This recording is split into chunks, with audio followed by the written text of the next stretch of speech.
Welcome to the lecture of Emerging Domain in Electronics Engineering.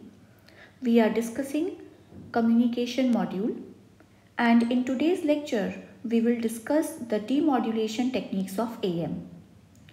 So what does the demodulation means? As we all know that at the transmitter side we need to do the modulation of the message signal. That means we modulate the carrier according to the message. So this is modulation. And the result that is received is a mixture of message signal and a high frequency carrier signal. Now at the receiver side, the opposite of this process has to be performed because ultimately our objective is to receive the message signal. So we have to separate the message signal from the high frequency carrier signal. So that is demodulation. So demodulation, or you can say detection, they both are the same thing. So you can get any of the words in the exam. So detection also means demodulation. So what is the circuit meant for demodulating, and how do we receive the message signal out of the carriers, mixture of that carrier signal and message signal, how do we separate them? That we will discuss under this topic. So in the demodulation techniques of AM, we will discuss two detectors. Okay, so let's start. So the two types of detectors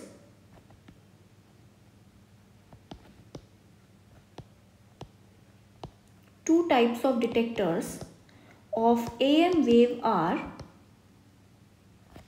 so the two types of detectors of the AM wave are, first one is square law demodulator, or you can say detector. Detector means demodulator. And the second one is envelope detector. Envelope detector. So first of all, let us study or discuss square law detector. So square law detector. We have also discussed square law modulator in the previous lecture. Link of the previous lecture have been already shared in the description box. You can refer it.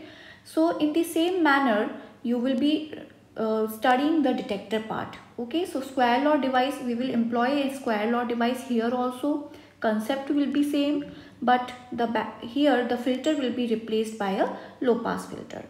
So let us first of all see the block diagram of this circuit. So when we are discussing, or when we are going to start the demodulator concept, first of all we should understand what will be the input and what will be the output. The input to the receiver will be an AM wave. That means the mixture of message signal and the high frequency carrier signal. So here this is the input that is VIT, and this is nothing but the modulated signal.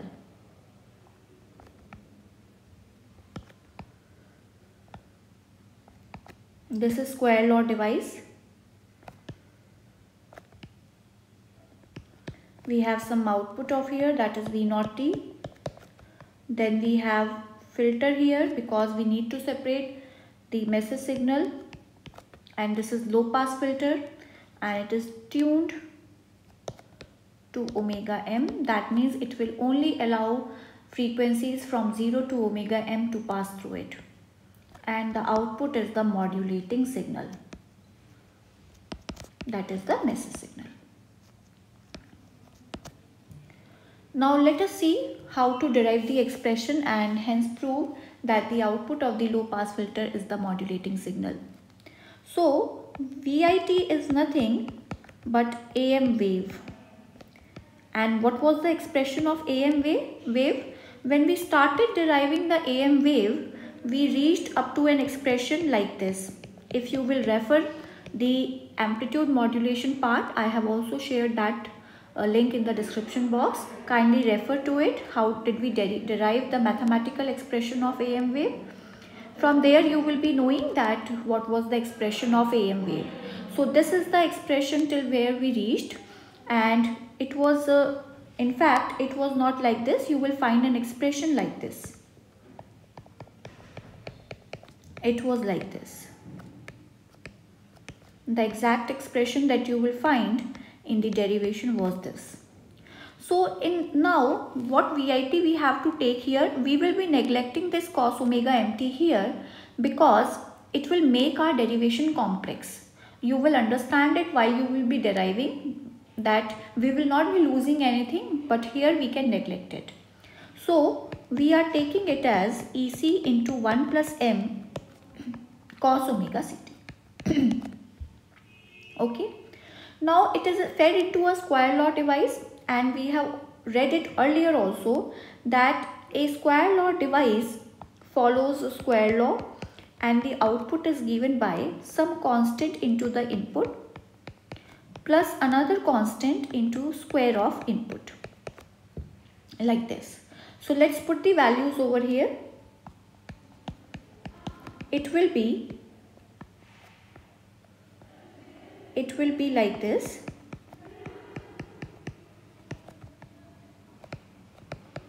And the second part will be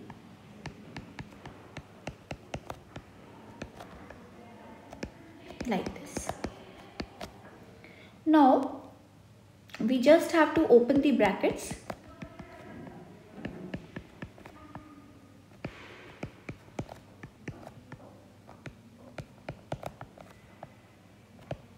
I am doing nothing but just opening the brackets.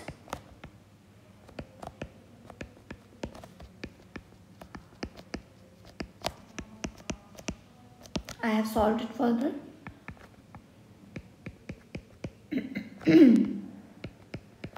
Now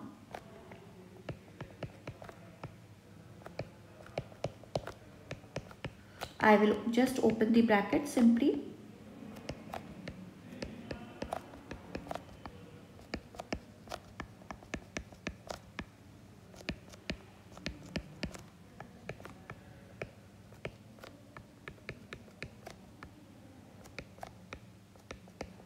This is it. Now let's replace cos square x terms by 1 plus cos 2x by 2.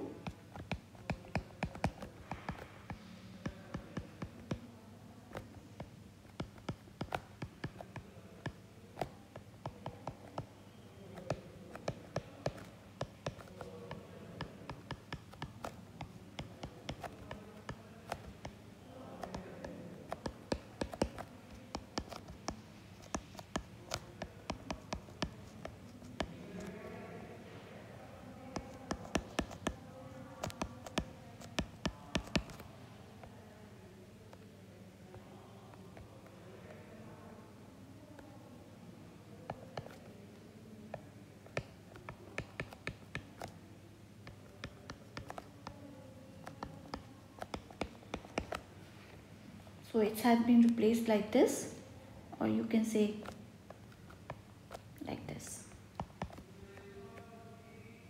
Now I will open the brackets and will accommodate all the terms.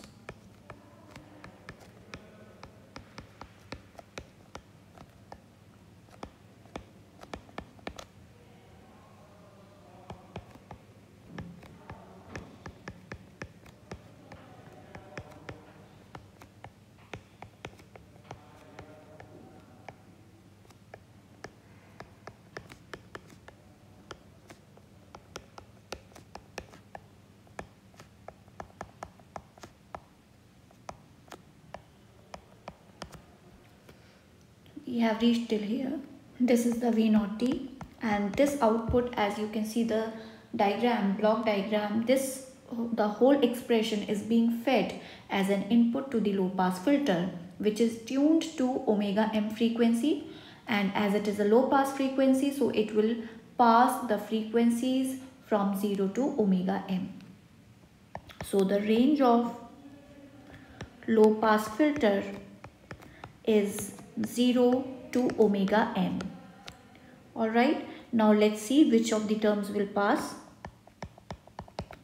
The first term, the frequency is omega c here, which is very high as compared to omega m, so it will not pass. Then the second term, Again it will not pass, having omega c. Just remember one thing, in the starting of this derivation we neglected cos omega mt. So wherever you find m, you think that there is a cos omega mt also there. But in the second term you have m, so as per I have said that you assume that a cos omega mt term is also present here. So but here cos omega ct is also present in product with it. So whenever you will open it by using the trigonometric identity 2 cos a cos b, that is cos a plus b plus cos a minus b, now, then you will be having here frequency omega c plus omega m and omega c minus omega m.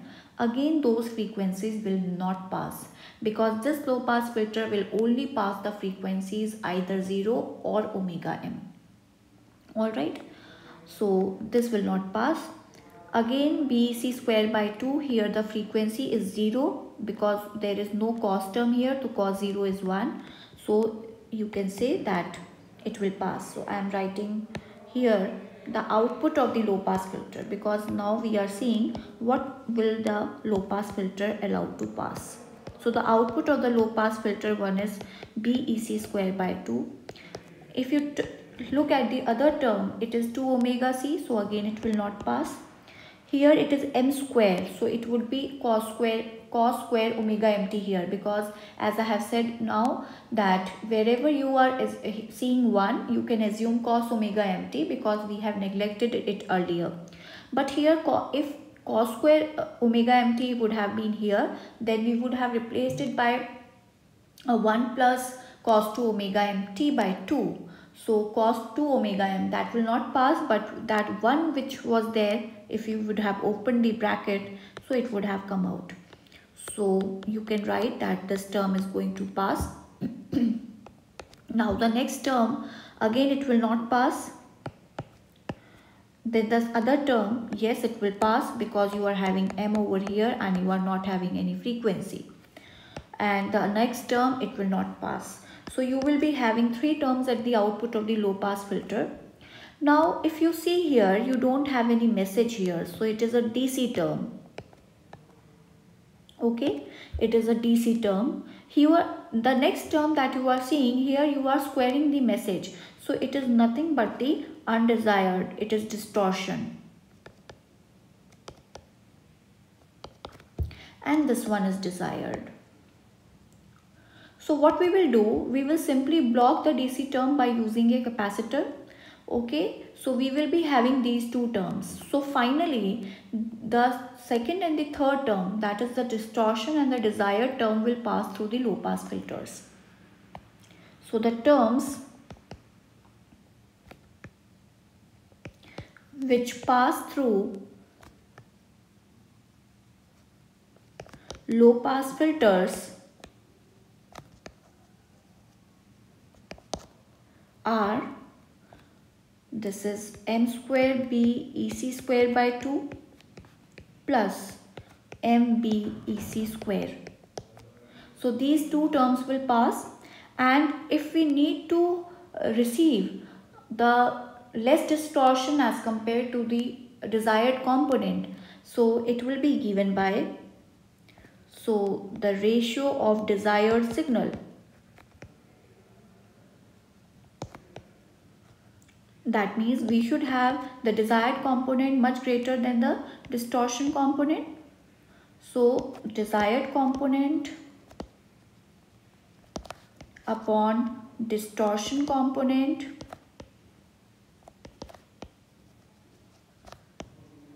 and how is it given? Desired component is this, having complete message, and this is the distortion where you are squaring the message upon 2. So if you will solve it, you will get 2 by m, and the ratio will be maximized. That means the desired component will be much greater than the distortion component by keeping 2 by m much greater than 1. So this ratio should be maximized. This ratio should be maximized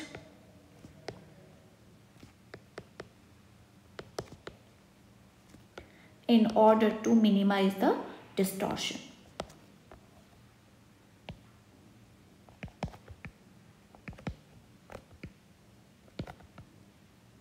And how it will be maximized? By putting 2 by m much greater than 1. So this ratio must be greater so that we can get higher desired component in comparison to the distortion component. Alright, so this was the concept of square law detector. Completely you have to concentrate on the derivation, and for that you must know the square law device. You must know what is your input, what is the desired output, how much the low pass filter should be tuned up to what frequency, and what components will pass. Then how will we block the DC term. Then what we have two components left, that is the distortion and the desired term. So how the desired term in comparison to the distortion component will be maximized. So these all things need to be clear. Now the second detector that comes into light is envelope detector, and it is quite simple. And also I would like to tell you that it does not produce an accurate message signal. Okay, so we will get an approximated message signal here, and the diagram is like this. This is AM wave, series resistance, diode, capacitor, and a resistor.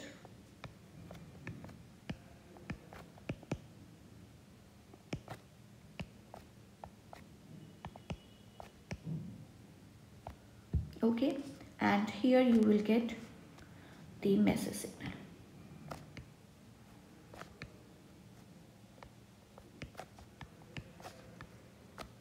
Okay, now I'll explain it to you first, then we will write somewhat theory.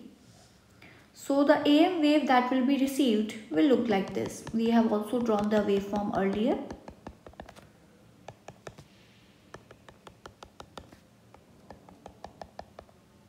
Okay, so here is AM wave.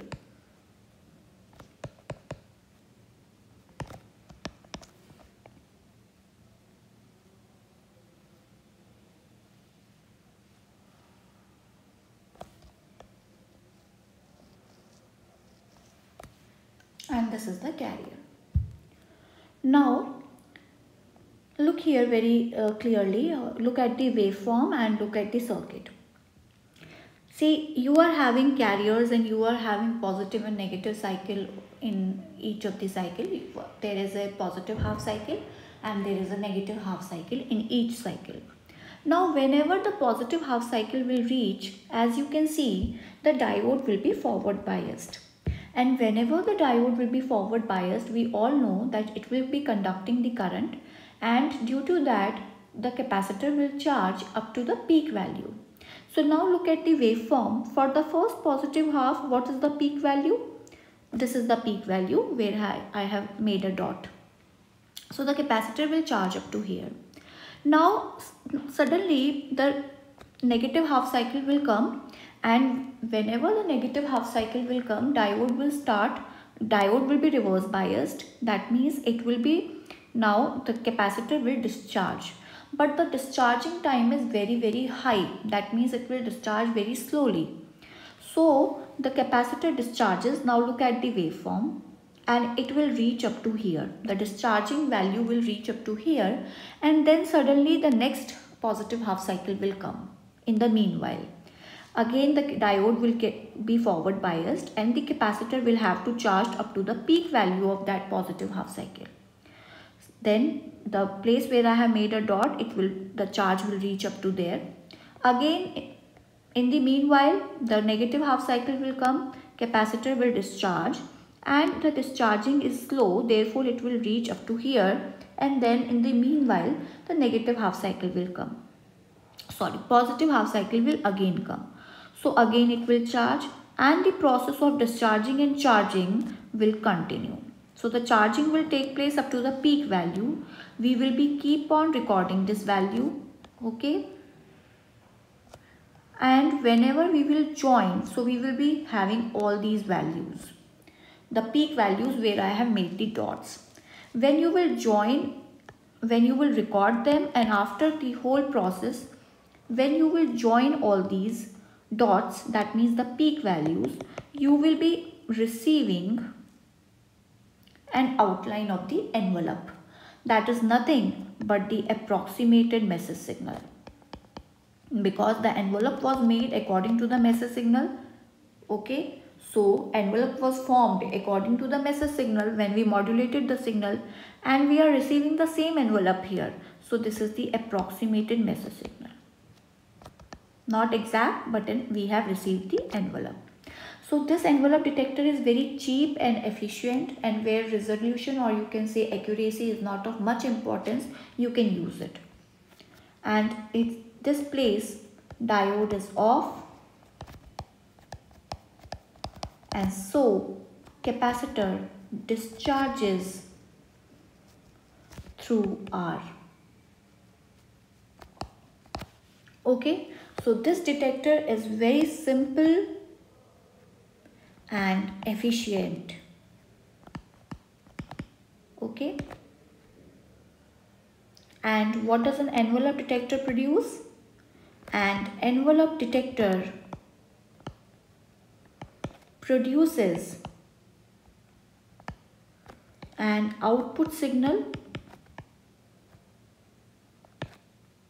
that follows the envelope of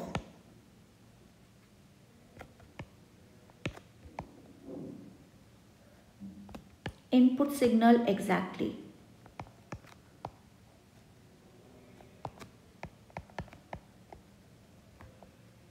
Okay, and where is it is used, this envelope detector? It is used in all commercial radio receivers. It is used in all commercial radio receivers. So this is how this is used, and the things that I have explained you, that in every positive half cycle, what will happen? In every positive half cycle of the input, diode is forward biased,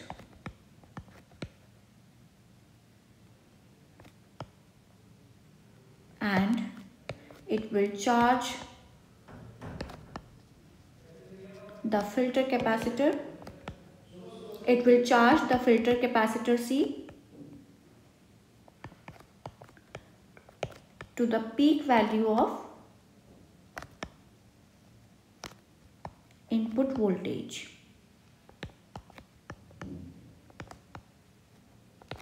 And as soon as the capacitor charges to the peak value,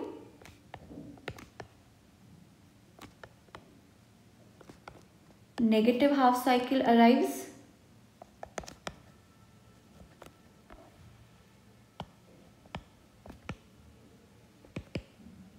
Diode stops conducting.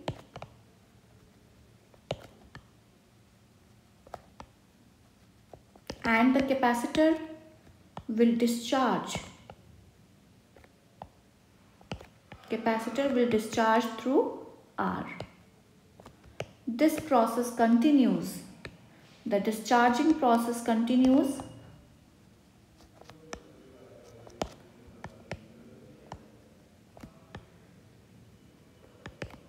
until the next positive half cycle.